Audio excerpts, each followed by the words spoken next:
नमस्कार, मी फराह खान. तुम्ही बघताय महाराष्ट्राचं number 1 Marathi news channel news 18 Lokmat. बुलेटिनमध्ये आत्ताच्या घडीच्या सर्व महत्त्वाच्या घडामोडी आपण बघणार आहोत आणि सुरुवातीला मोठी अपडेट. प्रशांत कोरटकरच्या जामीन अर्जावर सुनावणी होतीये. कोल्हापूर जिल्हा कोर्टामध्ये ही सुनावणी आहे. इंद्रजित सावंत सुनावणीला हजर असल्याची माहिती आहे, तर असीम सरोदे सावंतांची बाजू ऑनलाईन मांडणार आहेत. कोल्हापूर पोलीस सुद्धा या जामिनाला विरोध करतायत. कोल्हापूर कोर्टातील आजची सुनावणी महत्त्वाची आहे.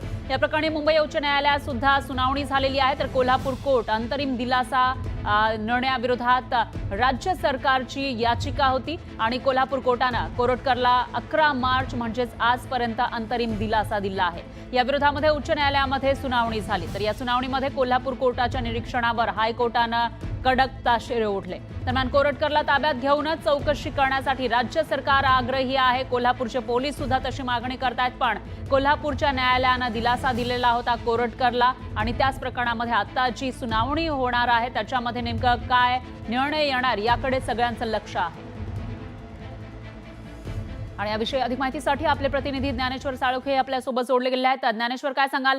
सुनावणी सुरू झालेली आहे का आणि कशा पद्धतीनं आज युक्तिवाद होण्याची शक्यता आहे? काय निर्णय येऊ शकतो? प्रशांत कोरटकर यांच्या संबंधी आज 2 याचिका होत्या. एक हायकोर्टात आणि कोल्हापूर जिल्हा सत्र न्यायालयात. हायकोर्टातली सुनावणी आहे ती पार पडली आणि कोल्हापूर सत्र न्यायालयामध्ये जी याचिका प्रलंबित आहे त्या संदर्भात आहे ते हायकोर्टानं हस्तक्षेप करण्यास नकार दिलेला आहे. मात्र जे कोल्हापूर कोर्टानं निरीक्षण आहे ते नोंदवलं होतं ते काढून टाकण्याचे आदेश आहेत ते हायकोर्टानं दिलेले. त्यामुळे आता जी 2:30 वाजताची होणारी सुनावणी आहे ती अत्यंत महत्वाची आहे. ही सुनावणी आता काही वेळातच सुरू होणार आहे. या सुनावणीसाठी इतिहास संशोधक इंद्रजित सावंत हे हजर झालेले. यासोबतच दिलीप देसाई ह्या सामाजिक कार्यकर्त्यांनी यामध्ये हस्तक्षेप याचिका दाखल केलेली. सोबतच असीम सरोदे हे ऑनलाईन या सुनावणीसाठी उपस्थित राहणार आहे. त्यामुळे आजच्या सुनावणीमध्ये नेमकं काय होणार याकडे संपूर्ण महाराष्ट्राचं लक्ष लागून राहिले. एकूणच पाहायला गेलं तर प्रशांत कोरटकर यांच्या विरोधात आहे ते पोलिसांनी जामीन फेटाळावा यासाठी सगळ्या बाबी आहेत त्या आता कोर्टासमोर मांडण्यास सुरुवात केलेली आहे. कारण एकूणच पाहायला गेलं तर प्रशांत कोरटकर यांनी जरी मोबाईल दिला असला तर मोबाईलचा डाटा पूर्णपणे त्यातला डिलीट केलेला आहे. त्यामुळे हा डाटा रिकव्हर करण्यासाठी प्रशांत कोरटकर याला ताब्यात घेणं गरजेचं आहे. अशा पद्धतीचा युक्तिवाद आज कोल्हापूर पोलिसांच्या वतीनं या ठिकाणी सरकारी वकील मांडतील आणि त्यामुळे त्या युक्तिवादावरतीच आहे ते कोरटकरचा जामीन फेटाळून त्याला पोलिसांच्या ताब्यात देते का, त्या अनुषंगाने काही निकाल देते या निर्णय देते का ते पाहणं. ज्ञानेश्वर, एक महत्वाची गोष्ट म्हणजे आजपर्यंत संरक्षण दिलेलं होतं अटकेपासून आणि दुसरी महत्वाची गोष्ट म्हणजे हायकोर्टानं जे म्हटलेलं आहे त्यानुसार जे निरीक्षण नोंदवलं होतं कोल्हापूर कोर्टानं त्याच्यावर ताशेरे ओढलेले होते आणि ते निरीक्षण काढा असंही म्हटलेलं होतं. त्याच्यामुळे आता कशा पद्धतीनं निर्णय दिला जातो कोल्हापूर कोर्टाकडून हे पाहणं अतिशय महत्वाचं आहे. त्याविषयीची अपडेट आपण घेत राहूयात. धन्यवाद तुम्ही दिलेल्या या सर्व अपडेटसाठी. तर कोरटकरचा मोबाईल हॅक झाला होता हे कोल्हापूर कोर्टाचं निरीक्षण काढून टाका असे महत्त्वाचे निर्देश मुंबई हायकोर्टानं दिले. कोल्हापूर कोर्टाचं हे निरीक्षण चुकीचं होतं असं हायकोर्टानं म्हटलेलं आहे, तर सरकारची बाजू ऐकून योग्य तो निर्णय घ्या असंही मुंबई हायकोर्टानं सांगितलंय. कोरटकर संदर्भात कोल्हापूर कोर्टात आज सुनावणी आहे.